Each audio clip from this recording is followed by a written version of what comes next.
Buenas tardes, paz y bien. Mi nombre es Mercedes Sánchez, soy la orientadora del Colegio San Antonio de Padua y en nombre del director titular que se encuentra de viaje, os doy la bienvenida a todos. Bienvenidos a nuestro colegio, un colegio centenario, considerado una institución educativa en nuestra ciudad de Cáceres, que se distingue por su compromiso con la educación integral, inclusiva y de calidad. Fiel a sus valores franciscanos, su enfoque educativo se basa en la atención a la diversidad, garantizando que todos los estudiantes reciban una atención personalizada acorde a sus capacidades, favoreciendo así su desarrollo académico y personal. Por todo ello, hoy es un día muy especial para nosotros y un honor presentar a la doctora Luz Pérez Sánchez, destacada catedrática de Psicología Evolutiva y de la Educación de la Universidad Complutense de Madrid.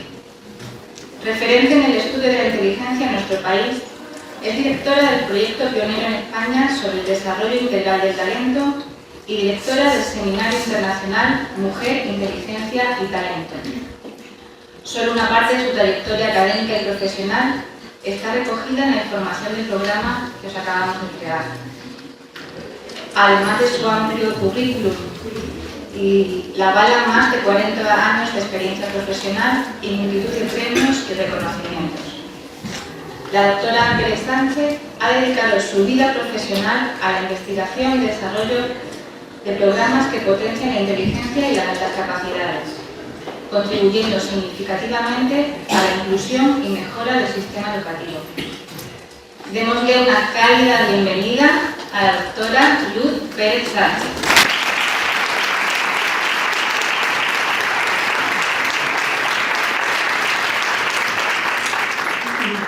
Bueno, pues muchas gracias a todos y a todas. Se os olvidó decirte una cosa que a mí me parece muy importante. Yo soy maestra.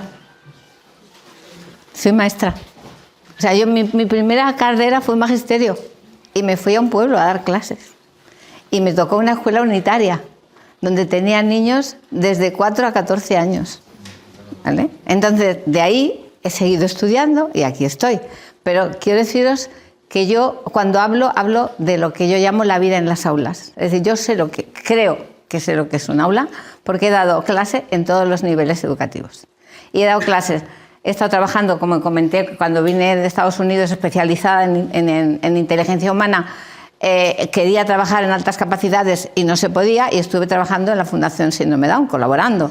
Entonces, eso creo que avala, o sea, que a mí me hace sentirme orgullosa de decir, yo os comparto con los profesores y comparto también con los padres, porque además soy madre y abuela. Eso, yo creo que es como muy normal, ¿no?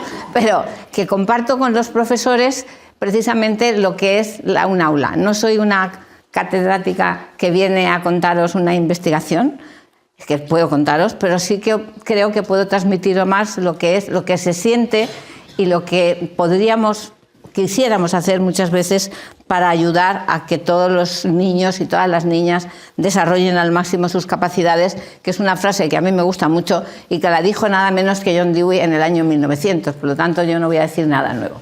Entonces, bueno, cuando me pidieron que viniera a contaros algo sobre el talento, pues bueno, creo que voy a intentar, a ver si lo paso esto bien, a ver, para acá, hacer como un resumen. Es que me están diciendo que atrás no se oye bien.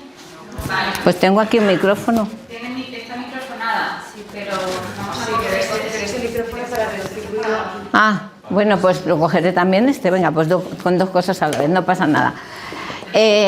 Voy a intentar hacer como un repaso de lo que yo creo que efectivamente son las claves, a ver si no me dio con esto, de lo que son los puntos. Voy a intentar, esto es intentar resumir mucho, pero lo que creo que son los puntos que deberíamos tener al menos como principios para lo que es la educación del talento, que es a mí algo que siempre me ha preocupado, porque me parece que desperdiciar un talento es desperdiciar oro, o no sé qué metal maravilloso de esos que ahora son tan valiosos. Entonces, más o menos, esto es el recorrido de lo que quiero hablar. Voy a hablar un poco de lo que es la inteligencia y el talento, de lo que llamo yo las ideas equivocadas, como algo de la detección de la capacidad superior, la intervención educativa, la alta capacidad de la familia y algo de futuro, aunque ya sé que el futuro es muy imprevisible y más en el mundo en que vivimos. Así que, primero, lo que quiero un poco comentaros es la idea de lo que es la inteligencia y el talento. La inteligencia, el problema es que la hemos reducido al CEI y eso no es evidentemente la inteligencia. Entonces yo casi siempre prefiero, cuando hablo y cuando toco ese tema, empiezo por hablar del talento, porque a mí el talento me parece más fácil de entender, aunque hay muchos talentos, muchos tipos de talentos. Por ejemplo, pues mira, esto es una clasificación de talentos, no es exhaustiva, pero todos estos son los talentos que se pueden detectar y son los que son necesarios para saber qué necesita una persona cuando tenemos un perfil de sus talentos. Porque ahora os contaré que a mí lo del CI no es una cosa que me convenza en absoluto y llevo toda la vida aplicando test. Evidentemente, pues aquí hay muchas clasificaciones o ramificaciones, por ejemplo, los talentos artísticos, ahí habría muchísimos, y bueno, aquí hay como una descripción de talentos de muchos tipos. A mí, por ejemplo, me cayó muy simpático cuando entendí lo que eran los talentos anómalos, que vosotros diréis, ¿y eso qué es? Pues, por ejemplo, son los talentos del Guinness, esa persona que hace una torre de no sé cuántos pisos con cartas o con botes de Coca-Cola. Al final eso es un talento, ¿vale? Pero esos son talentos anómalos porque no son, digamos que no sirven para nada en la sociedad, pero hay que reconocer que son un talento, pero están ahí, ¿vale? Entonces, bueno, pues eso es, por ejemplo, simplemente he traído eso. Bueno, y luego la clasificación de los talentos, que luego si acaso lo tocaremos de simples, múltiples y complejos. Eso luego os comentaré algo más. Bueno, esto sería cómo se considera el talento. O sea, cuando hay un determinado tipo de talentos, hablaríamos de la alta capacidad, el CI superior a 120, eso ya lo tocaremos después, y un percentil superior a 80 o global a los 130. Esto lo voy a pasar porque creo que lo hablaremos en otro momento, y esto sería perfiles de talentos complejos. Es decir, la idea es, hay talentos simples, ¿vale? Que puede ser uno, ¿vale? Un talento o dos, talentos múltiples cuando hay varios talentos, y complejos cuando se juntan, digamos, varios talentos y forman, digamos, lo que llamamos un conglomerado. Y ahí aparecen lo que llamamos los talentos académicos, como por ejemplo, ¿vale? En el que, perdonad, que me he pasado de sitio, a ver si me fue, en el que se compondría de un talento verbal y de memoria y de un talento lógico. Por ejemplo, luego sería el talento lingüístico, que tendría verbal y memoria. El talento matemático, que sería prácticamente formado por un conglomerado de conocimientos matemáticos. El talento creativo, que tendría el lógico y creativo, y el artístico, que está por aquí. El espacio, aquí me falta una señal, ¿vale? Y luego, por ejemplo, perdón, que me había ido. Este sería el lógico, perdonad, que estaría aquí. El creativo, que tendría el espacial, el perceptivo y la creatividad. El técnico, que estaría formado por el razonamiento numérico, lógico y espacial. Y el talento práctico, que también existe, que estaría formado por el talento lógico y el espacial. Con esto, lo que sí que tenemos ya es una idea de cómo y por dónde hay que intervenir, ¿vale? Que eso es, ahora realmente estoy dando como una visión muy general, pero para que tengáis como una primera idea de, una cosa son los talentos, hay distintos tipos de talentos, y luego cómo esos talentos se unen para formar un perfil educativo, que es el que al final nos va a interesar. Esto es una clasificación distinta, esta es de François Gagné, que a mí me parece interesante porque explica cómo se forma un talento. O sea, François Gagné es un psicólogo canadiense que fue el primero que este esquema es ya de hace bastantes años, pero es relativamente interesante porque... perdonad, estoy aquí dándole mal a esto. Porque realmente lo que nos dice es que nosotros tenemos unas capacidades naturales que están aquí. O sea, todos tenemos una parte intelectual, una parte creativa, una parte social, una parte perceptiva, unas características físicas, musculares, ¿vale? Fijaros esto que dice aquí. Luego tenemos esto, que es lo que hace que esto se convierta en talentos, en lo que llama ya talentos o competencias. Pero fijaros lo que hay aquí. Yo no sé si lo veis todos desde allí atrás, pero esto es el ambiente. Siento que la pantalla no sea más grande, pero bueno, os lo voy a ir contando. Es decir, aquí hay lo que llama unos dominios. Es decir, todos tenemos una base que llamaríamos más que nada con una carga genética, ¿vale? Básica, que son en el área intelectual con distintos aspectos, en el área creativa, en el área social, en el área perceptiva y en el área motriz. Aquí está el núcleo por el cual acabamos siendo talentos. Distintas áreas de talentos, habrá académico, técnico, los que hemos estado viendo, de ciencia y tecnología, de artes artísticos, sociales, administrativos, lógicos, y luego habla de deportivos. Pero fijaros aquí lo que hay, lo que tenemos aquí en medio, ¿vale? Que estos son factores ambientales. Aquí es el medio el que hace que surja el talento. Factores intrapersonales, es decir, del desarrollo socioemocional, que estaría aquí, ¿vale? Y también factores también del propio proceso de desarrollo. O sea que esto, si realmente no lo cultivamos, el talento que nace no se hace. ¿Vale? O sea que esto es lo que nos dice el modelo de François Gagné. Esta imagen la encontráis, si le dais ahora al móvil y queréis verla, la encontráis y se llama François Gagné, ¿cómo suena? Y esto lo podéis ver en internet fácilmente, o sea que no tiene mayor... Sé que ahora a lo mejor no lo veis, pero el que tenga curiosidad lo puede sacar enseguida porque es muy fácil de encontrar, es una cosa muy, muy conocida. Pero bueno, esto es como una introducción para deciros que hay que tener en cuenta el talento, no solo el CI, sino tener mucho más... A mí me parece más importante detectar qué tipo de talentos tiene una persona que qué tipo de CI tiene una persona. ¿Por qué? Pues porque yo no me creo ya lo del CI, lo siento, pero la realidad es que el tema del cociente intelectual está cada día, a ver, entenderme un poco el humor, pero es que cada día está más cuestionado por distintas razones. Bueno, esto supongo que los que no sois de psicología no lo conoceréis, pero yo os quería recordar de dónde viene el concepto, ¿eh? El concepto de qué es el IQ inglés, ¿vale?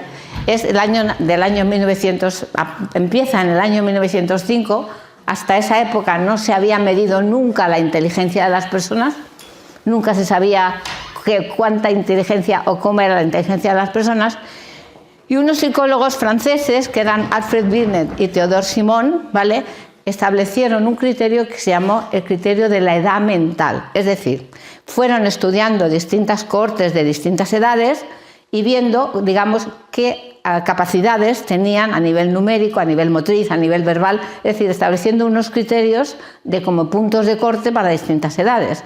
Con eso hicieron unas primeras medidas, bastante más rústicas de las que tenemos ahora, pero eran medidas, con lo cual, en función de las contestaciones que tú dabas a determinadas pruebas, te establecían una posible edad mental. Entonces, una primera medida de la inteligencia fue establecer la edad mental. Pero años después, otro experto, que fue William Stern, el de la Universidad de Breslavia, estableció lo que se llamó, lo que el vuelo sería el cociente intelectual, que era dividir la edad mental por la edad cronológica, ¿vale? Es decir, ellos establecieron, Binet y Simon establecieron la edad mental, pero este otro autor hizo una serie de estudios y entonces establecía un criterio, estableció unos estudios previos en que se dividía la edad mental por la edad cronológica y aparecía un cociente intelectual. Si la edad mental y la edad cronológica es la misma, ¿qué números? O sea, si la edad mental es 7 y la edad cronológica es 7, ¿qué tenemos de resultado? Un 1, ¿vale? Luego, para facilitar los decimales, porque no ibas a decir, tienes una inteligencia de 1,20 o tienes una inteligencia de 0,80.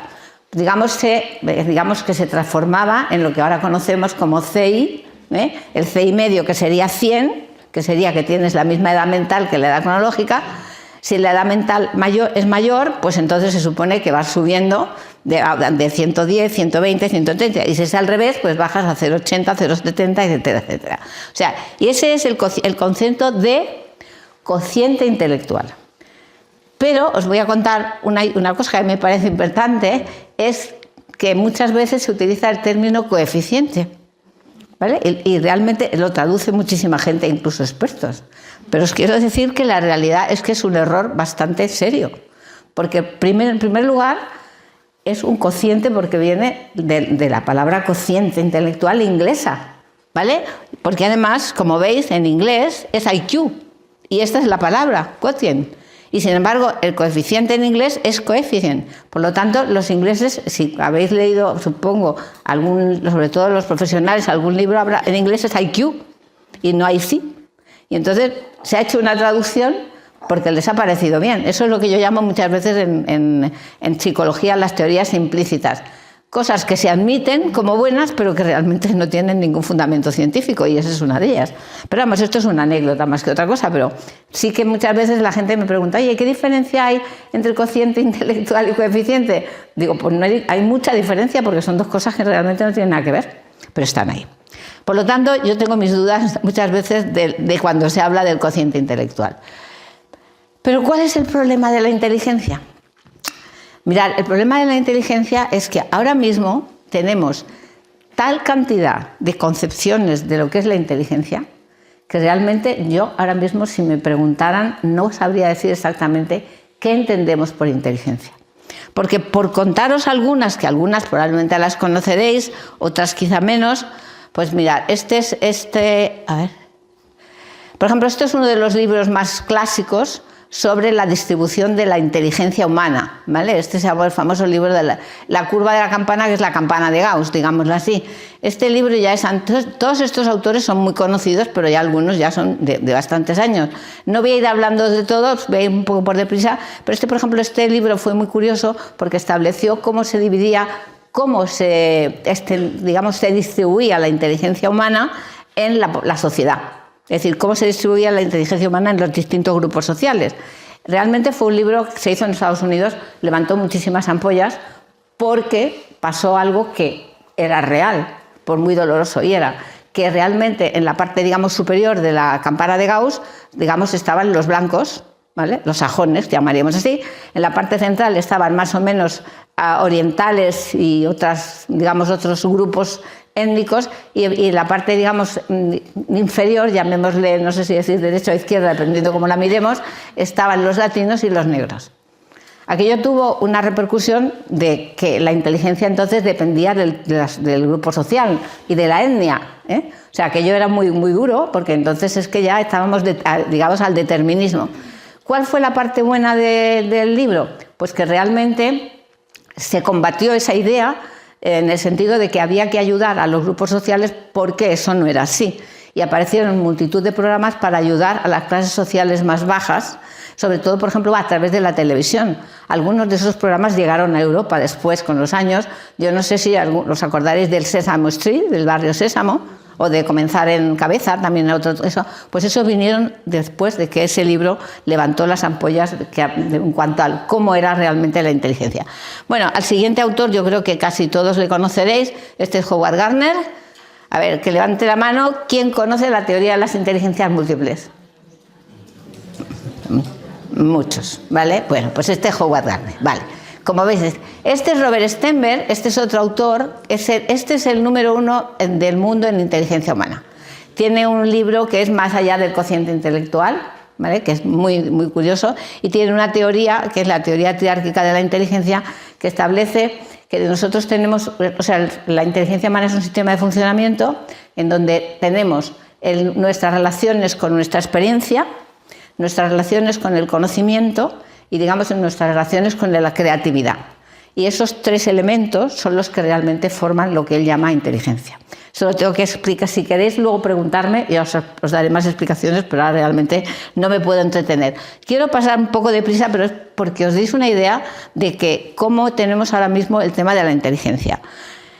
Luego tenemos, por supuesto, quien no conoce a Daniel Goleman y su famoso libro de la inteligencia emocional. Mirad, el tema de la inteligencia emocional, yo conocía test de inteligencia emocional, el de Baron, por ejemplo, hace mucho tiempo, tú también, pero de repente este buen señor escribe un libro que no es nada técnico, que fue el libro de la inteligencia emocional, y ahora hay inteligencia emocional por todas partes. Y yo digo, pero si esto ya existía, pero basta que un periodista escriba un libro de divulgación para que todo el mundo conozcamos la inteligencia emocional, pero ya os digo que evidentemente existía y se estudiaba, pero bueno, fue un boom. Fijaros, el libro de Daniel Goleman es el libro más traducido a más idiomas y más vendido en toda la historia de las ciencias sociales.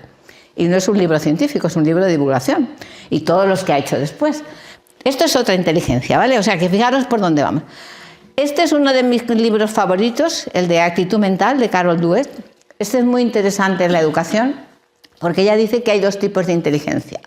Hay, digamos, una inteligencia como que es, digamos, que está abierta al futuro, ¿vale? Una inteligencia que llamamos positiva o abierta, y una inteligencia negativa que realmente lo que ve es la parte negativa del conocimiento. Es decir, ponemos un ejemplo. Si una persona, ella hace un experimento muy interesante, sobre todo para hablar de algo que voy a hablar después, que es la plasticidad cerebral. Hace una experiencia, o sea, una investigación, hace más de una, pero por ejemplo hace una investigación en la que pasa una prueba a una serie de personas de conocimientos, digamos, de cultura, ¿vale?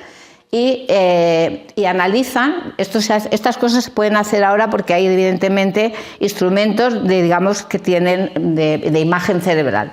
Entonces les pasa una prueba, les dice lo que han hecho bien y lo que han hecho mal, y analizan qué parte del cerebro funciona cuando les dicen que lo están haciendo mal o que lo están haciendo bien.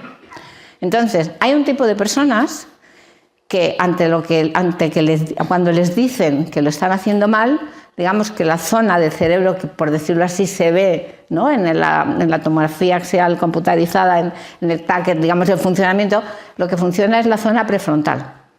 Y sin embargo hay otras personas que lo que funciona es la parte digamos, de la amígdala, es de la parte emocional. Cuando a esas personas se les dice lo que han hecho bien y lo que han hecho mal, y se les dice, oye, mira, esto es así y tal, y se les vuelve a repetir el test, las personas que han reaccionado con la parte emocional se vuelven a equivocar. Y las personas que han reaccionado con la parte frontal realmente lo hacen mejor. Entonces, ella lo que ha creado es un programa precisamente para ayudar a que sepamos controlar eso y realmente mejoremos la inteligencia utilizando no la emoción negativa, sino la emoción positiva ante el conocimiento. Como veis, con otro agravante, que es lo que voy a hablar después muy brevemente, que es la plasticidad cerebral. Cuando una persona, ella ha hecho ya bastantes investigaciones, digamos, se acostumbra a utilizar su parte prefrontal, mejora físicamente la parte prefrontal del cerebro. O sea, que realmente estas investigaciones nos están cambiando totalmente. Bueno, el libro de Ken Robinson también son otra teoría muy conocida, y es que él dice que lo que hay que hacer, eso a los educadores nos lo dice muchas veces, que lo que hay que buscar es el elemento, lo que a una persona realmente le motiva, lo que a una persona le gusta, y que eso es lo que realmente le hará desarrollar su inteligencia. Entonces, una de las historias que cuenta en su libro es una historia de una niña que era TDAH, vamos, era la típica niña que no sabían qué hacer con ella. Ya la madre pues la llevaba de un sitio para otro, nada, tiene que ir a un centro especial, esta niña no tiene solución. Pero bueno, por lo visto alguien, un psicólogo parece que la vio y dijo, hombre, pues esta niña pues se mueve mucho, claro, como es un TDAH, ¿por qué no la lleva a bailar? Entonces la llevaron a bailar, y esta mujer es Caroline, que ha sido la coreógrafa, por ejemplo, de las mejores obras de Broadway, por ejemplo, El fantasma de la ópera. O sea, ha sido una de las grandes bailarinas y coreógrafas porque alguien encontró su elemento. Entonces, otra forma de entender la inteligencia.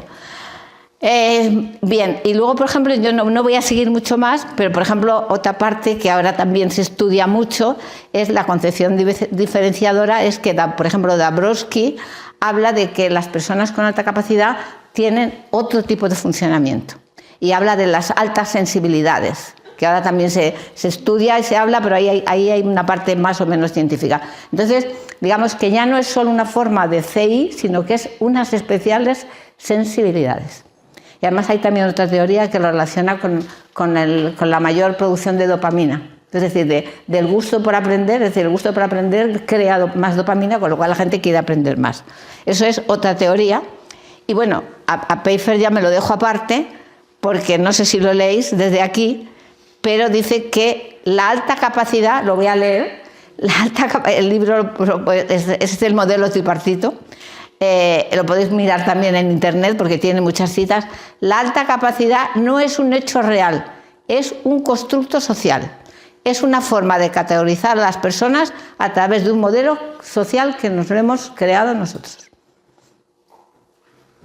O sea que, a partir de ahí, creo que ya poco más os puedo decir. Es decir, ¿qué sabemos de la inteligencia? Pues yo creo que no lo sabemos. O sabemos tantas cosas que no sé dónde estamos. Pero bueno, con esto lo que quería deciros es que creo que intentar juzgar a una persona por un CI me parece un poco menos que injusto.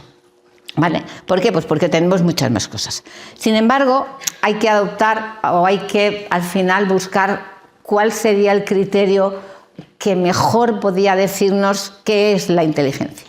Después de todo lo que hemos estado oyendo, y os lo he contado muy deprisa, la inteligencia es un potencial biopsicológico para procesar la información que se puede activar en un marco cultural para resolver problemas, crear productos que tienen valor por una cultura. Es decir, el niño que nace en el desierto de Sahara va a desarrollar una inteligencia y el que nazca en el Bronx, en Nueva York, va a desarrollar otra inteligencia. Y eso es así. Y eso es lo que es real. Eso es lo que sí que sabemos que está pasando. Por lo tanto, la idea que tenemos hoy de la inteligencia es que realmente tenemos, digamos, una idea completamente distinta. Es decir, no podemos hablar de la inteligencia como un CI, sino que tenemos que hablar de la inteligencia como un constructo que va a ir cambiando y que va a ir variando a lo largo de la vida de una persona. Por lo tanto, cuando tenemos que hablar de educación, debemos hablar de las capacidades o de los talentos. Pero creo que centrar la educación en un CI es un gran error. Y conste que lo digo no con el conocimiento, pero sí con el convencimiento de que hay que educar de otra manera, ¿vale? Pero vale para todos, para los de alta y para los de menos capacidad. Entonces, ¿por qué? Porque hay dos cosas más que vienen de que ya más o menos las he venido a decir. Por un lado, la variabilidad. El CI famoso va a cambiar a lo largo de la vida. Va a cambiar a lo largo de la vida de las personas. O sea, no digo que seamos más listos ni menos listos, sino que vamos a tener un perfil diferente en función de lo que hagamos. ¿Por qué? Porque nuestro cerebro cambia. Y además, la otra cosa que os decía es la plasticidad cerebral. Hay muchos estudios, como el de Carol Dweck. Hay otro estudio muy interesante de... ¿Cómo se llama? No es de Zimmerman, es... ¿Cómo se llama? Otra autora. No sé si es Lohmann o Ambrose. Hay otro estudio muy interesante. La autora ahora mismo no la recuerdo exactamente, que es un estudio, por ejemplo, que está hecho sobre los cerebros de taxistas de Londres, ¿vale? Entonces, demuestra que el hipocampo, que sabéis que es donde se centran, digamos, las actitudes espaciales, en los taxistas de Londres están mucho más desarrollados que en la media. Es decir, que tenemos dos cosas. Primero, que el cerebro es plástico y va a variar a lo largo de la vida en función de la educación. Y segundo, que la inteligencia, el perfil intelectual también va a cambiar. Por lo tanto, tenemos que empezar a entender la educación de otra manera, en función del perfil de las necesidades de los alumnos, nunca en función de un CI.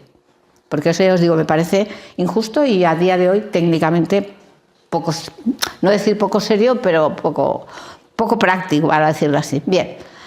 Por lo tanto, no sé si sabemos algo, pero ya sabemos qué puede ser la inteligencia. Quizá la idea más común de qué es la inteligencia se llama que la inteligencia es una entropía. La entropía es una palabra que viene de la física, que se aplica a la variabilidad en la adaptación, por ejemplo, de los gases. No sé si desde el punto de vista de la física lo he explicado bien, pero si lo tenéis aquí, que lo voy a leer por si acaso, para que sea. La inteligencia humana puede considerarse como un sistema entrópico que se desorganiza ante elementos o situaciones desconocidas y se transforma para hacer frente y resolver la situación o el problema, de forma que con el tiempo tanto las estructuras cognitivas como las propiedades físicas del cerebro cambian, ¿vale? Entonces, esa es quizá la teoría que mejor explica lo que es la inteligencia humana. Es decir, es algo que va a cambiar y que nos va a servir para resolver los problemas de la vida. Y claro, se va a adaptar según donde vivamos y según cómo nos eduquen. Entonces, por eso la importancia extrema que creo que debe tener la educación, que no somos a veces conscientes de ello. Por lo tanto, nos vamos a alejar ya de la entropía y vamos a seguir ya, A ver. Lo que os quería decir para cerrar este punto, la importancia educativa y de la necesidad de modelos que se adapten a las necesidades reales de los alumnos. O sea, eso es el resumen de todo lo que he dicho. Bien, ahora vamos a hablar de otra cosa. Vamos a hablar de otro de los puntos de los que os decía, que vamos a ir viendo. Esto es una cosa que a mí me pasó hace mucho tiempo y es que hicimos una flexibilización, ¿vale? Hicimos una flexibilización, pasamos a una niña de curso, ¿vale? Cambiamos de curso y llamamos a la profesora y le preguntamos que qué tal va la niña, qué tal va la niña. Dijo, pues va bien, pero me preocupa algo. Y dijimos, ¿qué pasa? Y nos dijo esto, dice, me preocupa algo. ¿Y qué ocurre? Dice, es que no hace nada raro.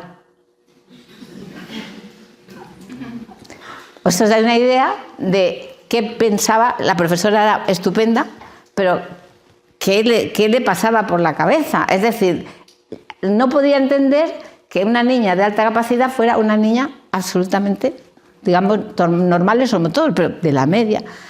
¿Qué es lo que os quiero contar con esto? Pues el segundo punto del que hablaba antes, los conceptos equivocados.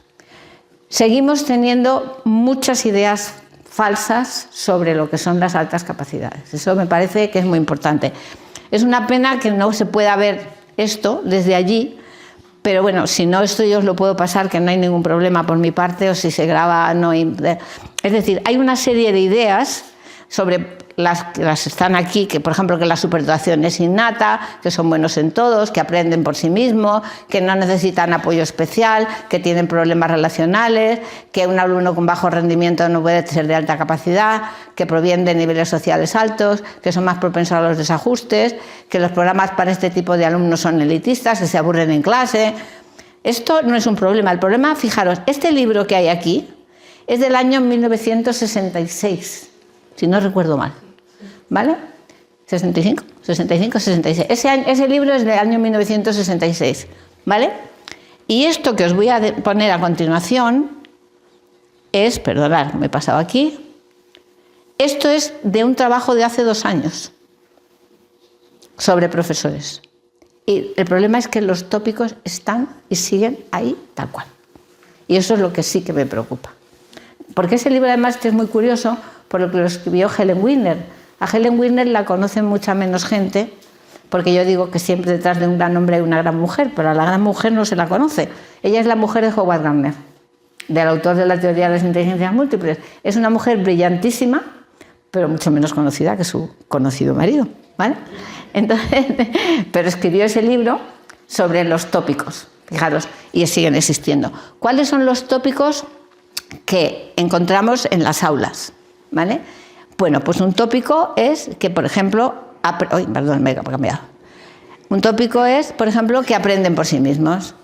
No, aprenden por sí mismos las cosas que les gustan o las cosas que las tienen a mano. Pero hay cosas que si nunca las han visto, pues evidentemente la ciencia infusa, que yo sepa, no existe. Luego, otra de las cosas es, no, es que tienen que terminar las tareas para darle otra tarea. Yo os diría, si yo os dejo leer un libro y os gusta mucho, te digo, no, pero lo tienes que volver a leer otra vez. Porque hasta que no lo vuelvas a leer 2 veces, no te voy a dar otro libro. ¿Qué harías? Pues dices, no leo ninguno. Claro, pues eso es lo que ocurre muchas veces. Es decir, que realmente, si un niño o una persona ya sabe hacer una cosa, pierde toda la motivación si le decimos que lo repita. O sea, una ampliación curricular, una adaptación curricular, no es ponerle más, sino es quitarle lo que ya sabe y darle otra cosa. O sea, eso es lo que es muy importante, es que si no pierden la motivación, pero como la perderíamos cualquiera de nosotros. Es así, pues eso sigue existiendo y sigue apareciendo en los estudios sobre el profesorado. O sea, que esto es lo que a mí me preocupa. Luego, otro tema es que suelen tener problemas de personalidad. Eso preocupa mucho, sobre todo a los padres, porque hay una mala prensa de que pueden tener más desequilibrios. Mirad, ya desde el año 1920, que fue Lewis Terman en Estados Unidos, el que hizo uno de los primeros grandes estudios sobre a personas con alta capacidad, demostró que tenían menos y más salud mental que la mayoría. Nosotros hoy día, algún estudio que nosotros hemos hecho, no hemos llegado a eso, pero sí seguro que no tienen más que la mayoría. Es decir, tienen la misma incidencia que el resto de la población. ¿Que hay personas que tienen trastornos de personalidad, depresión? Sí, pero las hay sin alta, con alta y con lo que queráis. Pero nunca se puede achacar un problema de personalidad o un problema de conducta por tener alta capacidad, no. Puede haber algún problema que lo provoque la situación en la que el niño está, pero no porque la alta capacidad en sí lo lleve. O sea que eso es otra de las cosas que hay que quitarnos de la cabeza, porque eso además perjudica mucho. Y luego aquí tenemos el caballo de la batalla. La aceleración da problemas. No sé si para hacer una pregunta, así es que no me puedo mover con esto. Venga, voy a irme por aquí un poco. Venga, vamos a opinar un poco. Vamos a opinar así. A ver. ¿Tú qué opinas? ¿Tú qué crees? ¿Puede haber? ¿Tú qué opinas? ¿Crees que puede la aceleración dar problema? Pero la aceleración en cuanto a... Saltarse un curso. Pues se han dado casos que sí, pero tampoco creo que sea ejemplo para el resto. ¿Cuántos casos conoces tú? Que se hayan hecho y que hayan salido mal, uno. ¿Conoces uno? Vale. ¿Aquí? En el colegio en el que está mi hermano. Vale, un caso. Has conocido, vale. ¿Y tú?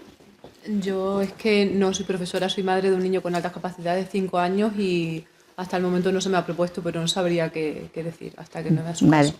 A ver, ¿cuántos hay que, aparte de que tú conoces un caso, cuántos profesores, padres, familias, conocéis casos, digo 2 por lo menos, de fracaso? No, de fracaso de fracaso. Uno. Vale. Yo soy orientadora. Vale. Entonces, yo he estado 10 años en instituto y llegué a lo que era dar clases, la FP básica, que ahora, pues un chaval había fracasado 3 veces repetido, o sea, en toda la ESO, tercero de la ESO, no sacaba absolutamente nada. Yo llegué a ese instituto nueva, ¿vale? Y entonces yo empecé a dar clases a ese chico, y en cuanto que empecé a dar los conocimientos que son muy básicos en ese nivel, pues claro, empecé a ver cómo funcionaba y yo hablé con el tutor del año anterior. Digo, y este chico es que no quiere hacer nada. O sea, su justificación era eso. Me empeñé en que hiciera la prueba de grado, la prueba de la ESO por libre. Me traje, imprimí toda la documentación, la hicimos, sacó, estando en primero de FP básica, tenía 16 años, sacó la ESO, hablé con su madre porque él quería hacer un grado medio. La mamá, tenía medidas judiciales, ¿vale? Porque su talento había ido por donde no debía. Por otras líneas, entonces yo le dije a la mamá que tenía que seguir, que ese niño en la FP básica no podía estar. Pero ella, pues me justificó que como tenía esas características de vida, que no se fiaba, porque era en un pueblo, ¿vale? Cerquita de aquí de Cáceres. No se fiaba de que el niño se viniera aquí a hacer un ciclo, pues tenía que ser autónomo a la hora de ir a un piso, de vivir en un piso, de estudiar y demás. Bueno, después acordé con la mamá, que acabe la FP básica, sacó el título, sacó la ESO, se matriculó aquí en un ciclo de grado medio de mecánica, que era lo que le gustaba.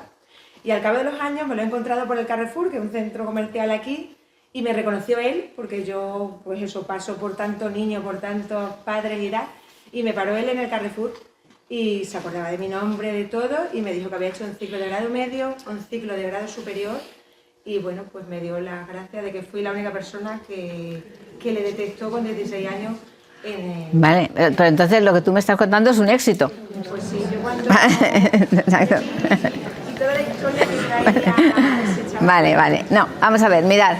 El tema es que, vamos a ver, cuando a mí alguien me dice, no, la aceleración es... A ver, ahí por allí tengo un... Ay, venga, sí, que estáis allá atrás, que no. A ver, cuéntame, dime. Sí, esos casos normalmente es porque, el niño tiene alta capacidad, pero es también porque en su trayectoria académica coinciden con una serie de docentes que les caen gracia o gracioso o que les motivan para seguir esa trayectoria y alcancen el éxito, como el que ha comentado la compañera. Señora. Que hay veces que es verdad que está esa alta capacidad, pero también es el acompañamiento que tienes en tu trayectoria académica lo que te hace que alcances ese éxito. Porque probablemente ese chico está trabajando y está pues... Fenomenal. Claro, eso es perfecto, claro, pero Vale. ten en cuenta también que la trayectoria de los docentes que acompañamos a estos alumnos hace también muchas veces que alcancen ese éxito. Hombre, pues por supuesto que son los docentes, pero hombre, lo que yo venía a decir era que la flexibilización tiene muy mala prensa, porque muchas veces a mí enseguida me dicen, es que claro, la madurez, es que los problemas, es que hay muchos fracasos, y yo cuando me dicen eso, le digo, mire, me voy a poner, dígame usted, ¿algún artículo científico, algún artículo, algún libro, algún artículo científico que diga que la flexibilización es una mala medida? O sea, que me demuestre. Yo he leído ya 3 tesis doctorales sobre ese tema. Y en ninguna, digamos, se constata que la flexibilización sea una medida que provoque, digamos, en un número significativo error. O sea, que ningún niño ha repetido, o casos muy excepcionales. Entonces, y además hay un libro, que si queréis bajarlo de internet, se llama Una nación engañada. Los autores son Ausouline y Gross. Está en inglés y en castellano, ¿vale? Está en inglés y en español. Y ahí explica también todo el tema de la flexibilización. O sea, lo que quiero explicaros y lo que quiero deciros que es una buena medida, que no hay por qué temerla. Para unos alumnos será adecuada, para otros no, pero que no es verdad que sea una medida que dé problemas de sí. Ahora veremos un esquema de cómo hay que hacerlo, por muy rápido que sea, pero ya está. Bueno, evidentemente no son buenos en todo, evidentemente que no, porque tenemos un perfil, ¿vale? Y un perfil, pues es un perfil, y en unas cosas seremos buenos y en otras no. A lo mejor no somos muy malos dibujando, pero somos muy buenos haciendo números. O hablamos como si fuéramos así. Hay niños a veces que ves a un niño que parece que habla un poco así y dices, oye, este parece tonto, pero luego le pones a hacer matemáticas y te da 20 vueltas. Es decir, que realmente no son buenos en todos, nadie somos buenos en todo. Por lo tanto, no esperemos que a mí me ha dolido mucho a veces a profesores que dicen, hombre, tú eres el listo, ¿cómo te equivocas? Perdona. Es que nadie es, yo siempre digo, tú dile a la profesora que tú eres como Snoopy. Snoopy decía, nadie es perfecto. Así que eso es lo que hay que tener en cuenta. Entonces, bueno, eso, y por ejemplo, bueno, esto es que antes de ayer me llamaron una familia de Bélgica, al menos, dije, madre de Dios, que había salido en un periódico español una noticia sobre que había niños con fracaso escolar y que tenían altas capacidades. Y para eso me llamaban de Bélgica, para decirme algo que dijo Terman en 1920. Es decir, hay personas con altas capacidades que tienen fracaso escolar. Claro, ¿por qué? Pues porque están en un sistema que no se adapta a sus necesidades. O sea, le estamos poniendo un zapato pequeño, entonces les estamos haciendo daño, entre comillas. Entonces, esto de que un niño con malas notas no tiene alta capacidad, eso es realmente estoy hablando de tópicos, de cosas que son falsas, ¿vale? Y que quiero que todo el mundo las tenga en cuenta porque hacemos daño si seguimos pensando aquí. No voy a entrar mucho en el tema de las disincronías, pero ahí sí que hay una cierta realidad, porque hay veces que, igual que el crecimiento de las personas, de los niños, unas veces, como yo digo, están más gorditos y otras dan el estirón, sí que es cierto que hay una disincronía a veces entre la parte motriz y la parte intelectual, pues que escriben mal porque todavía no tienen la pinza, pero sin embargo leen muy bien, o también con la parte emocional que hay que tener en cuenta, sobre todo los papás. ¿Por qué? Porque por un lado les vemos que saben hablar de cosas, pues, de agujeros negros, pero luego son niños que cogen una rabieta y cogen una rabieta. Y que emocionalmente, pues a veces hay que tener la distancia de que eres un niño y eres un bebé, y yo soy tu padre y yo soy tu madre, ¿vale? ¿Por qué? Porque a veces nos cuesta más establecer esa adecuada distancia cognitiva, ¿vale? Es decir, son emocionalmente niños y no debemos perderlos de vista, porque necesitan esa emoción y ese cariño, pero por otro lado, tener en cuenta que su capacidad intelectual nos puede hacer, como yo digo, dar como tomar curvas que no son las adecuadas. Es decir, La disincronía es una realidad, puede ir la mente por un lado y la parte emocional por otro. Y eso hay que cuidarlo, porque a veces también, sin querer, a veces hacemos comentarios o cosas que ellos entienden, pero que les pueden hacer incluso sufrir. Me acuerdo de un caso de un niño que leía muy bien y los papás le dejaban leer lo que quería, ¿vale? Pues nada, leía lo que quería y tal. Y de repente empezó a ponerse malo, le salían, o sea, unas crisis de ansiedad, que empezó a tener calvas. Ya sabéis que cuando hay un problema de ansiedad muy fuerte, el pelo se resiente, empezaron a salir calvas, empezaron a hacerle pruebas, qué pasaba, qué no pasaba, nos volvíamos locos, qué le pasa a este niño, médico arriba, hasta que nos dimos cuenta que había cogido para leer un libro de Tolkien, un libro que se llamaba Phone o algo así, que era que a través de los teléfonos móviles se convertían las personas en zombies. Y estaba leyendo ese libro, y claro, estaba destrozado, y dijimos, mira, a lo mejor el barco de vapor es un poco antiguo, pero vamos a ir por el barco de vapor. Así que, por eso. Bueno, en fin. Esto es algo que ya he pasado, otro de los puntos, quiero ir deprisa, porque si no, que es un poco lo de los mitos. O sea, si os dais cuenta, estoy siguiendo un poco lo de todo. Las falsas ideas están ahí. Hemos comentado algunas, puede que haya algunas otras, pero os he querido poner en guardia sobre algunas que me parecían como muy importantes de esos mitos que se siguen manteniendo y que creo que hacen daño. A ver, la detección de la capacidad superior es una necesidad total y absoluta. Y aquí creo que hay 3 razones que me parece que son de peso. Por si no las leéis, las voy a leer. Por un lado está la frustración y el aburrimiento al que puede llegar una persona cuando realmente no pueden experimentar la necesidad que todos los seres humanos tenemos de aprender. O sea, yo creo que algo que nos puede gustar a todos muchísimo es conocer cosas nuevas. Yo creo que eso es una de las cosas más atractivas de la vida, ¿no? Pero cuando eso se le niega a una persona y más a un niño, aparece claramente problemas de frustración y de aburrimiento, ¿vale? Ojo con el aburrimiento, ¿eh? El aburrimiento se puede entender de distintas formas, pero no solamente porque un niño diga que yo me aburro en clase, es que tiene alta capacidad. Venga, ahí vamos a matizarlo. Si tenéis ocasión, hay uno de los episodios de Los Simpsons, si alguno me dice que sí, ya lo habéis visto, el de Bart el genio, que es buenísimo. Si tenéis ocasión, sobre todo si tenéis algún coloquio de familias, lo veis porque está muy bien hecho. Y entonces, una de las cosas es que Bart lo que hace es que cambia el examen con un compañero muy inteligente. Y entonces llega la psicóloga y dice, ¡ay, este niño tiene que tener alta capacidad, mira el resultado y tal! Y va y le pregunta a Bart Simpson, ¿te aburres en clase? Y dice, ¡uf! Un montón, ya está, altas capacidades. ¿Vale? Entonces, no, o sea, el aburrimiento sí, pero es el aburrimiento más el hastío, no el aburrimiento de porque no tengo ganas de estudiar, ¿vale? La segunda cosa que de hecho pueden aparecer son problemas de conducta. ¿Por qué? Porque cuando tú no tienes ningún estímulo, pues unos se vuelven disruptivos y otros están en babia. Las dos cosas. ¿Por qué? Pues porque realmente no tienes nada que realmente te haga reaccionar. Y luego, lo más grave de todo está aquí. El talento no detectado es talento perdido.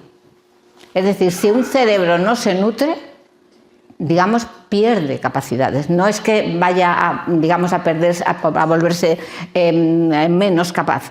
Pero vosotros imaginaros a un gran deportista, el potencial que tiene un gran deportista, que hubiera tenido Nadal o cualquier futbolista de estos que ahora son tan importantes, ¿vale? Si nunca lo hubieran entrenado, ¿creéis que llegaría donde ha llegado? Pues eso es lo que a mí me parece más grave. Eso sí que es lo que me preocupa, la ausencia de talento. Y eso sí quiero deciros que es muy importante. A ver, alternativas.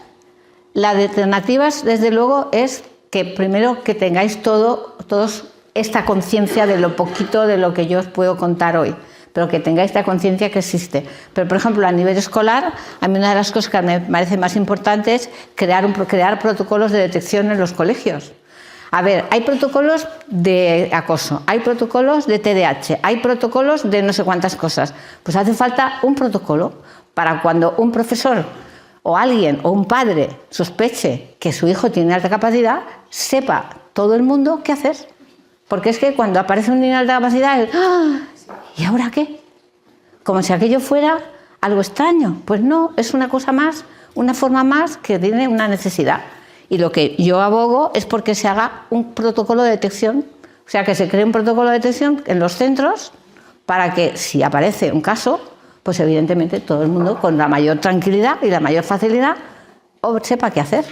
Porque si no, realmente a los padres se les crea una angustia y a los profesores otro, porque nadie sabe por dónde tirar. Entonces, un protocolo de detección supone, en primer lugar, tener una información básica sobre las características. Yo tengo ahora no voy a hacer el enlace, pero esto te lo puedo dejar. Tengo como una especie de guión de una serie de características que se pueden observar positivas y negativas en los niños. Y eso lo puede tener en un protocolo cualquier centro, ¿vale? En segundo lugar, tener cuestionarios de detección. Hay muchos cuestionarios de detección de características. Es decir, si se tiene una sospecha porque se saben esas características, se pueden mirar. Luego, un cuestionario de detección que cuesta rellenarlo 10 minutos. Pero al profesor o a un padre le puede aclarar si eso que él cree que es alta capacidad es o no. Yo tengo una página web que la tengo muy abandonada, pero hay cuestionarios que son muy sencillos y sirven ya para, digamos, tener una idea más clara, ¿vale? Y luego ya a partir de ahí crear, según cada caso y según cada colegio, unas pautas. Es decir, cuando se cumplen los criterios de los protocolos, a este niño se le debería hacer algún tipo de estudio, algún tipo de análisis, o simplemente empezar con algún tipo de actividad diferente. Tampoco hay por qué empezar con los test, pero sí decir, ya pensamos que puede haber, pues vamos a empezar a darle algo para evitar el aburrimiento y para evitar eso, que es falta de motivación. Crear un protocolo de detección es algo muy sencillo. Son 3 cositas que están al alcance de, yo diría que de todo el mundo. Igual que los hay protocolos para otras cosas, simplemente. Y eso ayudaría muchísimo. Porque no es que hay que pensar, no es que en cuanto a eso hay que empezar a pasarles test, pero resulta que no hay tiempo, no hay posibilidades. Pues hay veces que no es necesario. No hay por qué emplear tantos test. Simplemente un protocolo para empezar a actuar. Cuando haga falta un test, como cuando hace falta una medicina. Lo mismo. Vale. Y luego vamos a hablar un poco de la intervención educativa. Yo voy un poco pasando. Yo no sé si alguien quiere preguntarme algo, pero bueno, si no, luego daré lugar a que me preguntéis lo que queráis. Quiero ir un poco deprisa porque no sé ni cómo voy de tiempo, que seguro me estoy pasando. Venga, pues entonces voy a pasar deprisa. Bueno. Mira, el tema de la intervención educativa es un poco siempre complicado porque siempre todos tenemos un poco de miedo a lo desconocido. Yo lo voy a pasar rápido todo esto porque esto es un trabajo que nosotros hicimos de cómo tenían que ser las características de un profesor, digamos, especializado en altas capacidades. Estas serían las de vocacionales, estas serían las otras, de conducta en el aula, ¿vale? Planificar el aula, usar programación flexible, etc. Bueno, estos son diferentes tipos de estrategias educativas que las voy a pasar un poco por encima, ¿no? Pero para que tengáis una idea, aquí estarían las que son individualizadas, que sería la aceleración, el enriquecimiento, el agrupamiento, la mentoría, y estos serían las de contexto. Personalmente, creo que es aquí donde realmente hay que intervenir, porque esto es casi siempre, como yo creo que lo tengo puesto después, el efecto ambulancia. Bueno, esto sería cómo se hace. Vamos, que me estoy queriendo saltar cosas. A ver, yo he puesto un ejemplo antes de cómo sería el protocolo de detección. Esto sería un ejemplo de cómo establecer los criterios para un programa de enriquecimiento, ¿vale? Que sería la propuesta del diagnóstico, las entrevistas, el estudio de los recursos, luego ya el desarrollo inicial, el cronograma, el seguimiento y la evaluación. Esto sería para hacer un programa de enriquecimiento y estos serían los pasos para hacer una flexibilización. O sea, ¿cuáles son los pasos? Estoy hablando de intervención educativa ya directamente, ¿no? Estos serían los pasos que empezaríamos desde la detección, esta detección que hemos hablado antes, ¿vale? Ver el nivel de competencia curricular, ver si tienes otras necesidades específicas, aquí pasar alguna prueba específica, entre ellas una prueba para evaluar la posible flexibilización, hacer el currículum de transición, el diseño de la organización de los horarios, porque cuando un niño va a saltarse un curso tiene que estar pasando un tiempo a la otra clase, digamos a la futura clase, para irse adaptando, ¿vale? y luego ya, digamos, ya evaluaríamos si tiene ya las competencias para cambiar de curso. Vale, bueno, pues voy a ir pasando esto porque si no, no me va a dar tiempo a nada. A ver, un momento, aquí. Bueno, estos son los tipos de agrupamiento, que me lo voy a pasar. Lo que os decía antes, yo creo que tenemos que ir a cambiar las estructuras y no a que sea el profesor el que tenga que hacer frente cuando aparece un niño de alta capacidad. Por eso yo digo que lo que no debe existir es lo que llamamos el efecto ambulancia. Es decir, ¡ay, ha aparecido un niño! ¡Ay, ahora hay que hacer algo! No. La estructura tiene que tener previsto que puede ocurrir eso. Tenemos que tener yo diría que una educación preventiva, en el sentido de que cuando hay niños diferentes hay que atenderlos de forma diferente. Hay muchos sistemas, hablo aquí de agrupamientos flexibles, aulas multinivel, aula inteligente, es decir, voy a dejarlo todo esto. Eso, quería decir algo de la familia, pero bueno, iré un poco más deprisa, ¿vale? Desde luego el papel de la familia es fundamental, realmente para lo que sería la formación de cualquier persona, evidentemente. Ser padre o madre en el siglo XXI. Vaya. Eso quiere decir que termine. Vale. Vaya. Mirad, ser padre o madre en el siglo XXI es bastante complicado por dos cosas. Primero, por la propia variabilidad de lo que es la forma de evolucionar, pero sobre todo por la velocidad a la que están ocurriendo los cambios sociales. O sea, vivimos en una sociedad con una gran incertidumbre y sobre todo una sociedad que varía, diametralmente en pocos años. Antes se decían que lo que eran los grupos sociales se cambiaban, es decir, las formas sociales cambiaban cada 20 años. Ahora cambian cada 5. Es decir, un niño que nace hoy y el que nacerá dentro de 5 años o el que nació hace 5 años tienen, un sistema social completamente distinto, pero completamente distinto. Entonces, eso es un problema para la educación, porque ninguno de los modelos que hemos recibido, incluso los que sois muy jóvenes, sirve para educar a vuestros hijos, porque es completamente distinto. O sea, la sociedad está cambiando a mucha velocidad, con lo cual es más difícil ser padre o madre, ¿vale? Entonces, bueno, estas son algunas cosas que se pueden dar en las familias cuando aparece un hijo de alta capacidad, pero bueno, lo voy a intentar ir pasando rápido. Los sentimientos, los distintos tipos de sentimientos, creo que, es decir, que todo esto, no sé, luego si queréis me preguntáis, ¿vale? O sea, yo lo que sí quería deciros, pues es que lo estoy pasando ahora al revés, por querer correr, a ver. Mirad, voy a resumir. Las necesidades o demandas de los padres se centran fundamentalmente en la necesidad de tener información sobre cómo son los hijos de alta capacidad, la necesidad, el deseo de sentirse útil en la educación de los hijos, que eso también es muy importante. Deben tener claro las diferencias en el desarrollo físico y psíquico del niño y de la niña, es decir, qué va a ser diferente en mi hijo y qué no, porque hay veces que creemos demasiadas diferencias, otras que no vemos ninguna, ¿vale?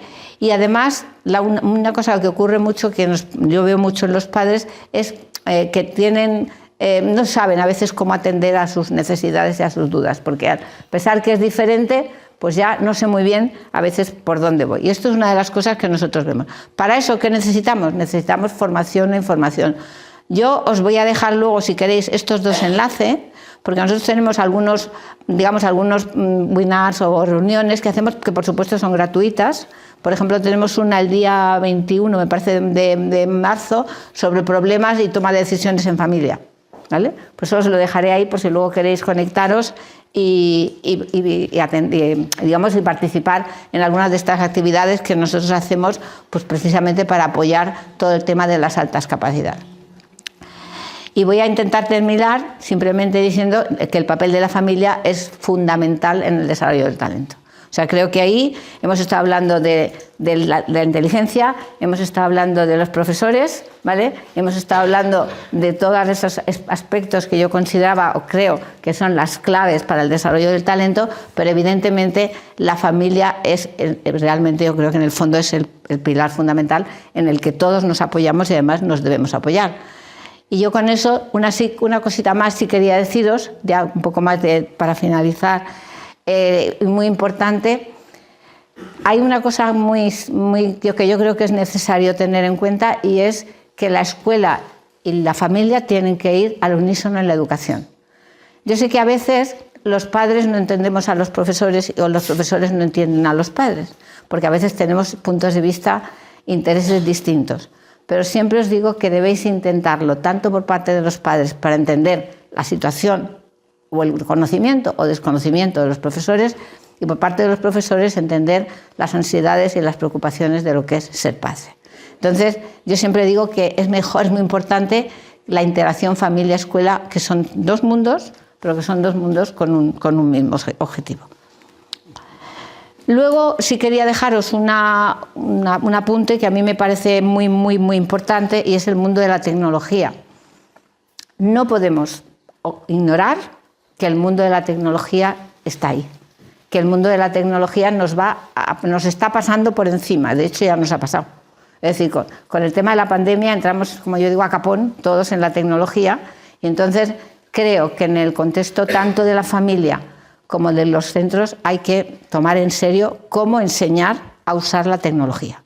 O sea, eso es importantísimo. O sea, que luego nos encontremos con que el niño está utilizando el teléfono de forma A o de forma B, o el iPad de forma A o de forma B. Hay que empezar desde muy pequeños a tomar conciencia de que hay que enseñar a utilizar la tecnología sí o sí. Y más con lo que nos viene ya, que lo tenemos encima y los niños ya lo están utilizando como no deben, que es la inteligencia artificial. Ahora mismo están metidos en el Copilot y en otra serie de programas, otra serie de modelos de inteligencia artificial. Del OpenAI copian toda la vida y por haber.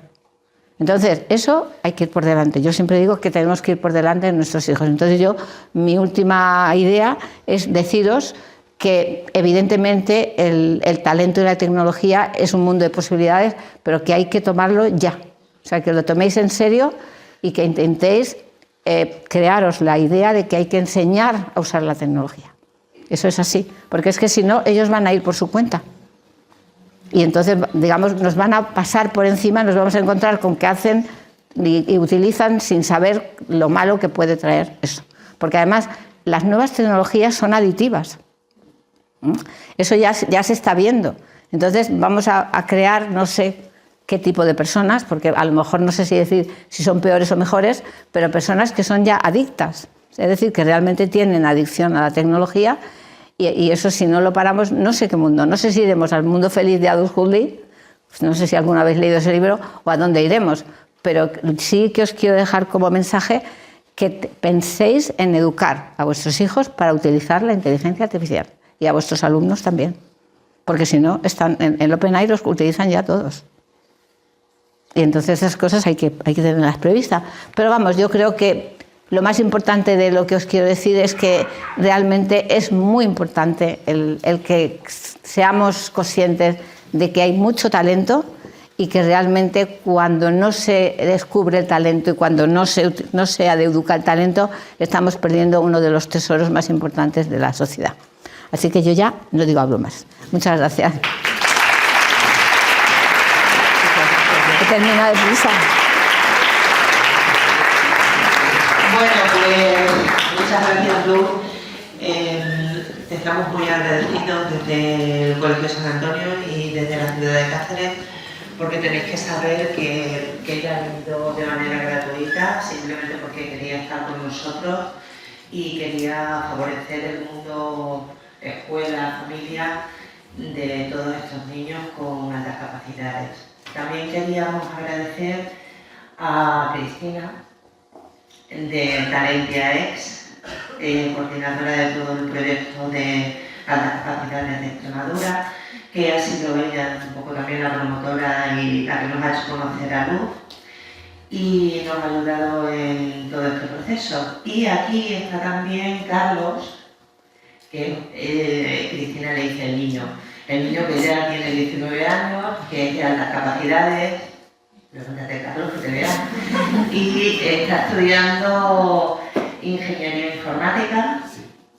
Y bueno, lo tenéis aquí porque es un referente, sobre todo para los padres que tenéis niños que se está detectando las altas capacidades o pensáis que puedan tenerlas o están ya diagnosticadas.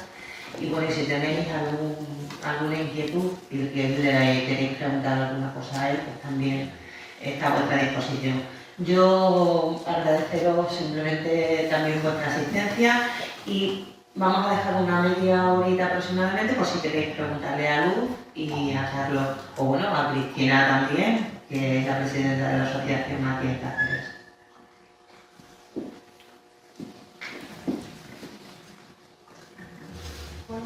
Sí. A mí me gustaría preguntar a nivel educativo, muchas veces... ¿Para quién va la pregunta, perdona? Bueno, da igual, cualquier otro Luz, ¿no? Pues Luz. A ver, A lo mejor es un poco tonta la pregunta, pero es verdad que a nivel educativo hay muchas veces que vemos a niños que son, o sea, que tienen un interés por lo académico y tienen talento, por supuesto, y se ve enseguida.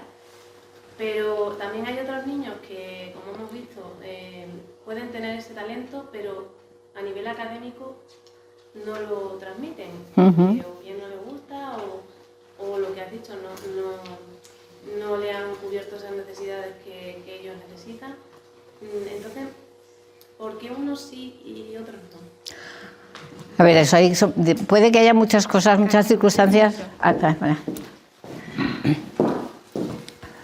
Ahí normalmente lo que más valor puede tener es el contexto en donde se encuentra ese niño. Es decir, probablemente sea un niño que le hayan gustado alguna cosa, ¿vale? Y nadie lo ha sabido descubrir, porque todo el mundo tenemos algo que nos gusta siempre.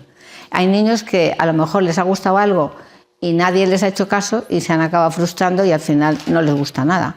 O sea que en este caso lo que sí sería intentar probar con ese niño, como yo creo que alguna vez lo he hecho, es intentar ver ponerle, por ejemplo, algún tipo de tarea que él pueda incluso decidir qué hace y cómo lo hace. Y intentar por ahí, me refiero en el aula. Es decir, tienes el típico niño que tiene alta capacidad pero que no hace nada, que está totalmente desmotivado. Pues eso, ahí yo diría que hay que ir con la idea de Ken Robinson de ir buscando cuál es su elemento. Es decir, intentar dejarle una cierta flexibilidad para que pueda hacer tareas como quiera y sobre todo que elija temas. Eso sería lo que yo vería como más práctico. Habría que también de ver si habéis tenido algún problema de frustración porque alguna vez ha levantado muchas veces la mano y le han dicho, oye, tú no. O sea, que son cosas, matices que habría que ir mirando a ver de dónde va. Pero de hecho se puede dar, pero no creo que sean casos que no se puedan retomar, por decirlo así. ¿Vale? Por ahí. Por ahí me parece. Ha pasado un poquito por encima las diferencias de los niños a nivel físico y psíquico. Yo tengo un niño de altas capacidades, en el caso de físico yo no le veo ningún tipo y, por ejemplo, a la hora de integrarse se integra con facilidad en cualquier ambiente, pero sí me ha surgido de la duda de, aparte de la integración, ¿en qué otra puede afectar? ¿Cómo varía respecto a otros niños? No te he entendido muy bien, espera. Porque dije, en una de sus... Pero voy a dejar esto aquí. Sí. A ver, Habla de que puede haber diferencias con un niño común a un niño de altas capacidades a nivel físico, y sí es cierto que en algunos casos las altas capacidades están asociadas a algún tipo de minusvalía, en algún caso, y en otros casos dice a nivel psíquico. Entonces, ¿a qué se refiere con psíquico? No solamente a la facilidad o no facilidad de integrarse en otro consumo. Me refiero a la forma por ejemplo, de enfrentar los problemas. Un niño con alta capacidad puede hacerlo de forma muy diferente como lo hacen sus compañeros. Incluso la sensibilidad. Esto no es que sea así. Hay niños que son mucho más sensibles a las emociones cuando tienen alta capacidad, por ejemplo, ¿vale? A los olores, por ejemplo, a nivel físico y a nivel psíquico, captan muchísimo, a lo mejor mucho más las emociones de quién está triste y quién no está triste. Es decir, que hay muchas diferencias, pero no son iguales en todos los niños, ¿vale? Es decir, que no hay un perfil, no hay un perfil de alta capacidad. Hay personas con distintos tipos de capacidades y talentos. Lo que tenemos que es crear una educación que se adapte a las necesidades de cada persona. Eso sería el ideal, el que yo creo que se puede conseguir cambiando las aulas. Hay que cambiar las aulas. Yo en eso estoy convencida de que no podemos seguir con un aula en la que todos los niños... El otro día leía yo un artículo precisamente de un chino, no sé psicólogo, pero es un divulgador chino que decía que nos fijemos en cuánto ha cambiado la educación en un siglo. Decía, mire cómo se desplazaban las personas hace un siglo y cómo se desplazan hoy. O sea, piense cómo se desplazaban hace un siglo y cómo nos movemos hoy y cómo nos comunicamos. Piense en un aula de hace un siglo y piense cómo es un aula ahora. Es decir, siempre hay, ahora no tenemos pizarras de tiza, tenemos unas pantallas preciosas, pero al final es una persona que enseña y un grupo que aprende, probablemente pretendemos que todos aprendan lo mismo. Ahí ya nos está chirriando el sistema, porque además la diversidad cada vez es mayor, porque ahora mismo hay muchas familias, muchas formas de familias, muchas formas de educar, muchas formas de ver, todo eso está influyendo. Entonces, un niño de alta capacidad puede ser muy parecido a otro que no la tiene o muy diferente porque su forma mental es diferente. No sé si era eso lo que querías preguntar. Pensé que a lo mejor a la hora de desarrollarse, igual que van más avanzados, Sí. A la hora de tomar ciertos conocimientos, pues a lo mejor son más inmaduros, por ejemplo, en algunos otros aspectos. Sí, claro. Si tardan más en madurar. Sí, vamos, eso es muy normal, es una disincronía. La que yo he explicado es la disincronía cognitiva emocional. Es decir, era un niño capaz de leer un libro complicado, pero era incapaz de aguantar emocionalmente lo que estaba leyendo. Es decir, entendía perfectamente lo que leía, pero emocionalmente no lo aguantaba. Sí, ¿por qué? La adolescencia entonces será más larga, ¿no? Depende. No tiene por qué. A ver, hay niños con alta capacidad que son más inmaduros emocionalmente, pero otros no. Otros son al revés, son hipermaduros. Es decir, hablan y sienten como una persona mayor.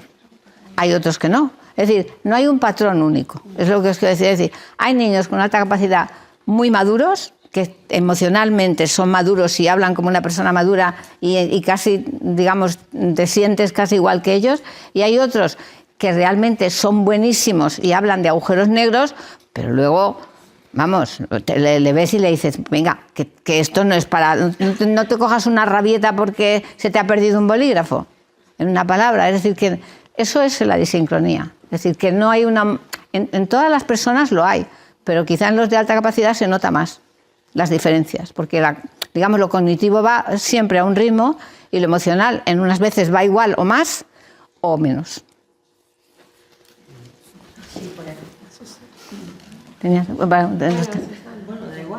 Bueno, lo primero, darle las gracias a la organización y a usted por estar aquí, porque es un placer. La tercera vez que la veo. La tercera vez que la veo presencialmente y que la escucho, es una maravilla y le doy las gracias. ¿Por qué no te levantas? Es que atrás no se escucha. Que atrás no se oye. Venga, aquí mano a mano, estamos más divertidas. Le estoy dando las gracias a la organización y a Luz Pérez porque es una suerte tenerla aquí y se lo agradezco muchísimo. Y le quiero hacer una pregunta. No, yo estoy aquí como profesora primero, después como madre, digo, porque descubrí primero a mis alumnos antes que a la familia. He pasado por muchísimos sitios donde he vivido experiencias únicas con los alumnos, me emociona mucho hablar de ello, ¿no?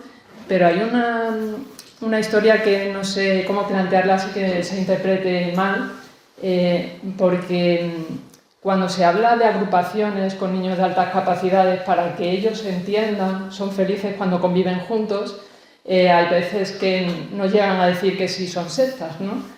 Sin embargo, también hay otra historia legal que es, como profesora me emociona mucho, por eso estoy así, que es agruparlos para que exista la integración, y yo veo cómo se desintegran nuestros niños, nuestros alumnos en las clases. Y eso me da muchísima pena. Entonces querría saber qué opina usted y cómo podríamos arreglar esto. Vale. A ver, yo tengo muy claro que todos somos iguales y todos somos diferentes. Eso es la idea.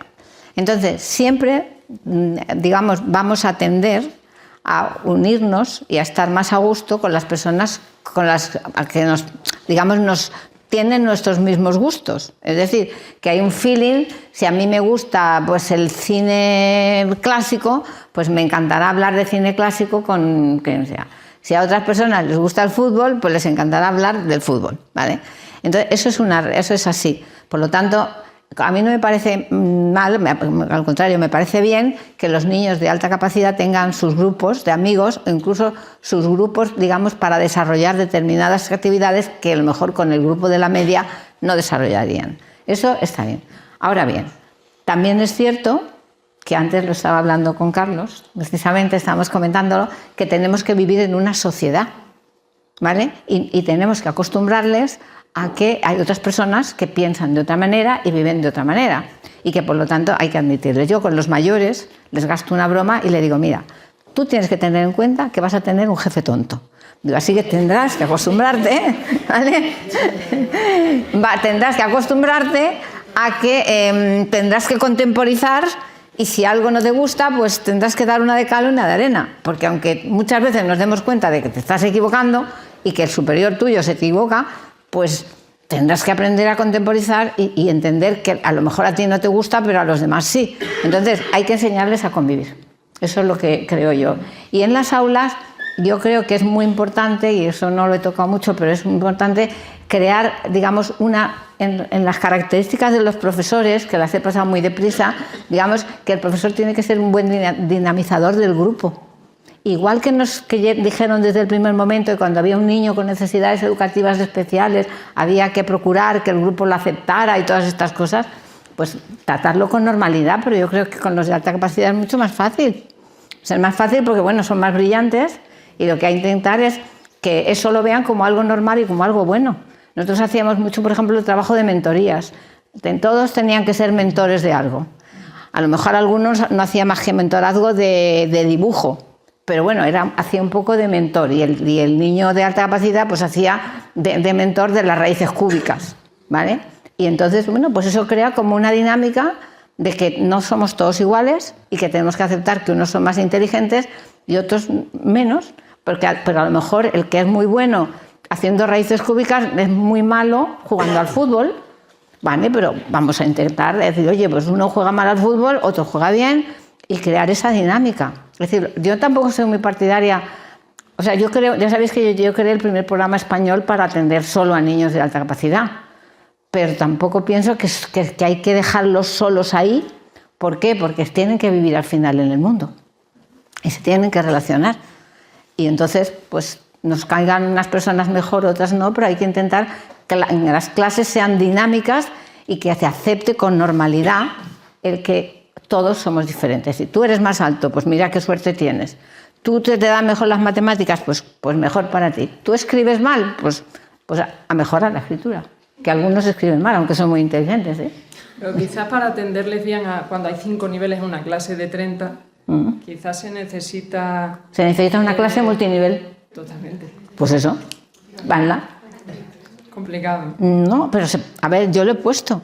Es decir, tenemos que... A ver, el problema es que la estructura... No sé si los profesores que están aquí han conseguido en una clase multinivel atender todas el profesor no, la estructura es la estructura la que hay que cambiar. No se debe cargar el tema sobre el profesor, hay que cambiar la estructura.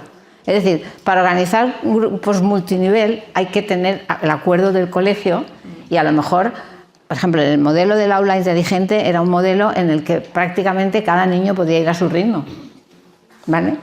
Y un modelo de los grupos multinivel se dan en muchos colegios, por ejemplo, lo hacen para los idiomas, pero se puede hacer para todo. Yo eso lo he hecho. Cuando era maestra lo hice, ¿vale? Es decir, nosotros tenemos Por ejemplo, sentado para que sea usted la protagonista. no, pero si estamos hablando.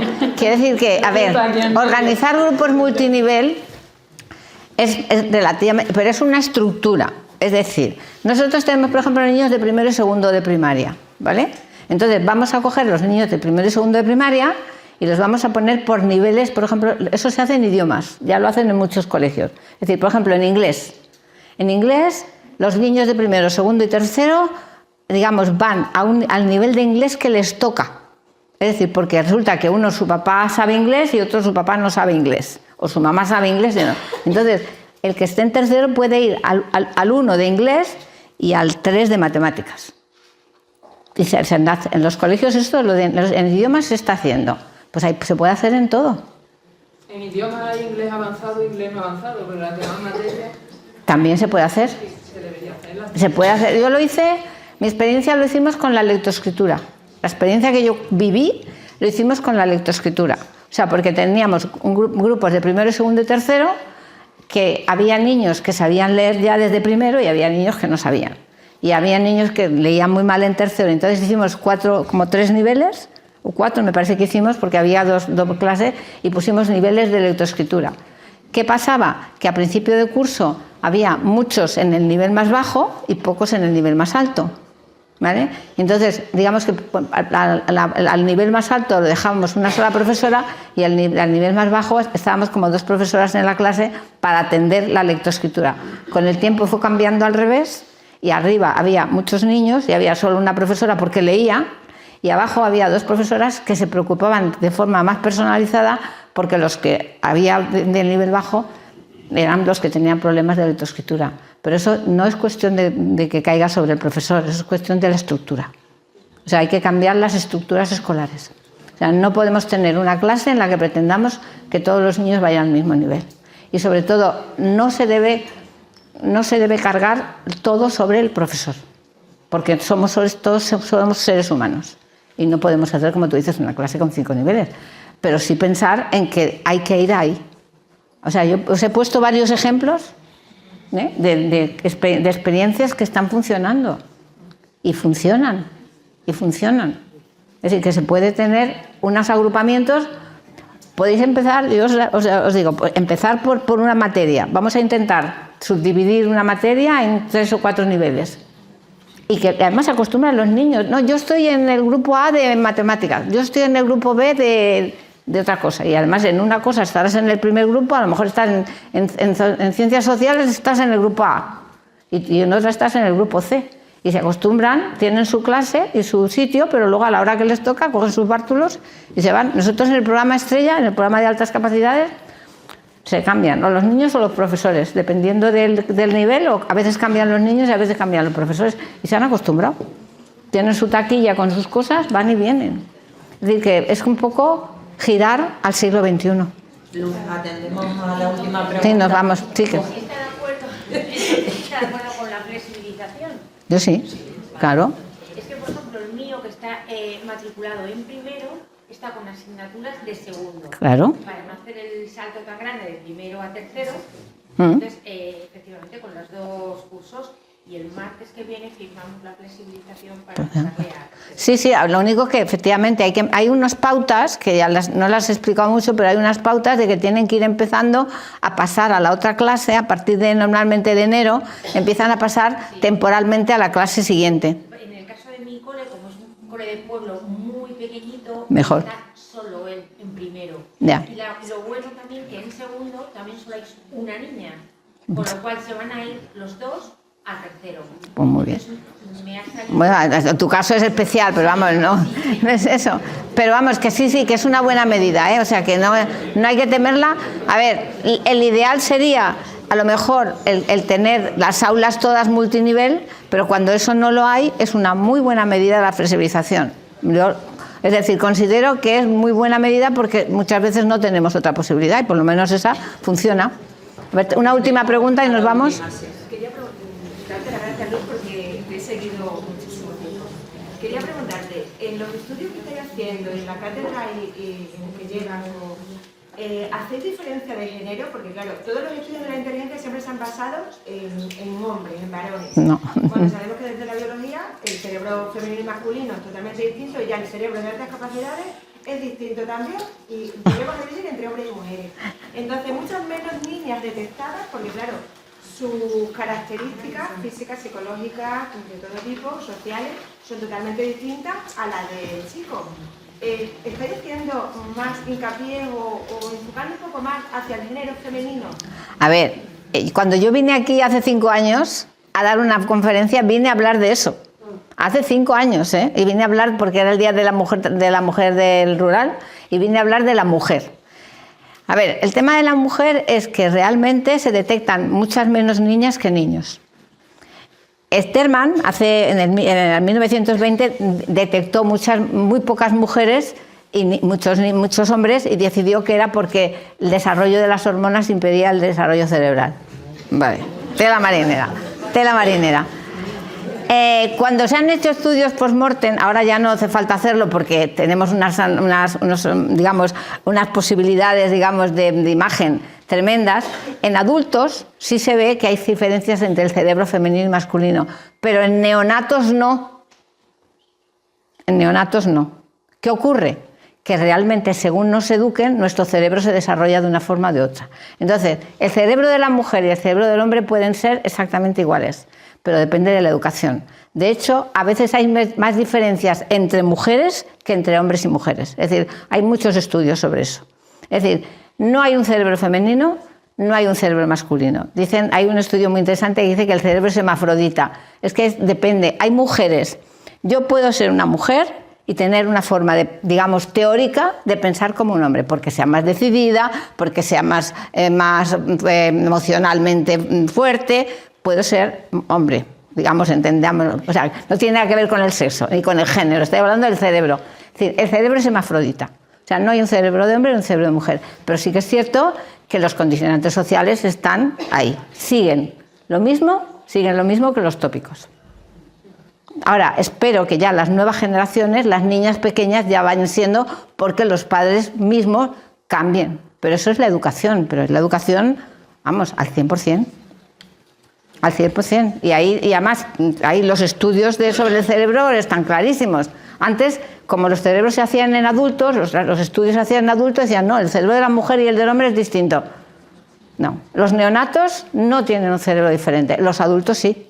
Pero puede haber más diferencias, puede tener más diferencias tu cerebro y el mío que el mío con este señor de aquí, con este chico de majo que hay ahí. ¿Vale? Ya está. ¿Pero por qué? Porque nuestras educaciones han sido distintas. Porque el cerebro, no lo olvidéis, es plástico. O sea, realmente cambia. Entonces, el problema de la mujer, el problema es un problema social. Pero bueno, yo creo que va cambiando bastante. Las niñas de ahora ya van con otro ritmo y las parejas también son distintas, aunque ha habido una regresión. Ha habido una regresión en los últimos años, quizá por las influencias sociales nuevas, que están otra vez de, ay, no, porque si mi novio no me deja.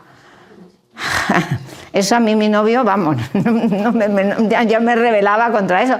Pero ahora hay niñas que están volviendo un poco a eso, ¿no? A que se consideran más femeninas si es el novio el que las maneja. Y eso es un peligro. Pero en principio nosotros damos prioridad, el seminario que llevo yo de Mujer e Inteligencia, que lo hacemos cada 2 años, va por ahí. Es decir, va por seguir intentando demostrar que las mujeres tenemos la misma capacidad exactamente igual que los hombres. Pero a veces la sociedad, y nosotras mismas hay veces que nos autoexcluimos porque creemos que tenemos unas obligaciones que deberíamos decir, no, aquí las obligaciones son todos iguales. Luz, yo tengo mellizos de 15 años. El niño sí está diagnosticado, niño y niña. El niño está diagnosticado de altas capacidades. La niña, teníamos un informe como un talento simple, ¿vale? Pero le hice un screening para ver la orientadora si le hacía las pruebas completas. Mi hija no quería. Y ella, no lo sé si es o no es, ¿vale? Pero se autoexcluye. Sí. Pues esa es la realidad. Hay muchas menos mujeres, pero hay que seguir. O sea, las mujeres y los hombres también, porque tendréis hijas. Hay que intentar demostrar que podemos ser igual que un hombre, en ese sentido. Pero sí que es cierto el famoso techo de cristal, He participado en un estudio muy curioso que era el autoconcepto de las mujeres respecto a los estudios. Preguntarles a la salida de un examen a las niñas y a los niños cómo han hecho el examen. Y los niños siempre se valoraban con mejor nota de la que realmente tenían. Y las niñas se valoraban con la misma o con peor nota. Y otro estudio que tenemos publicado, además lo publicaron en una revista muy importante americana, cómo se consideraban a sus padres y a sus madres. O sea, cómo consideraban de inteligente a su madre y a su padre. Y las niñas consideraban más inteligente y los niños siempre más inteligente a su padre que a su madre. Cuando, por otro lado, hay una correlación mucho más alta de la inteligencia de la madre con la de los hijos. Es decir, la mayoría de los niños de altas capacidades tienen madres de altas capacidades. No digo que sea y no sé explicar por qué, pero la correlación existe. ¿Qué probabilidad es que entre varios hermanos ambos sean de altas capacidades? No está demostrada cuánta probabilidad, es muy variable, hay casos, pero no hay una correlación tan clara. Así como lo de la madre sí hay correlación, ya sabéis, correlaciones, datos que se corresponden unos con otros, ¿no? Aunque no se explica por qué. Pero en el caso de la madre con los hijos hay mucha correlación. En el caso de los hermanos, que yo sepa estudios, yo conozco bastantes casos, pero no conozco estudios que digan, sí, realmente hay una alta correlación. O sea, hay casos que sí y la probabilidad es alta, pero en principio no te sé decir que eso sea exactamente así. Bueno, Luz, pues Nos vamos. gracias. Vale, pues nada, muchas gracias y que os sea útil.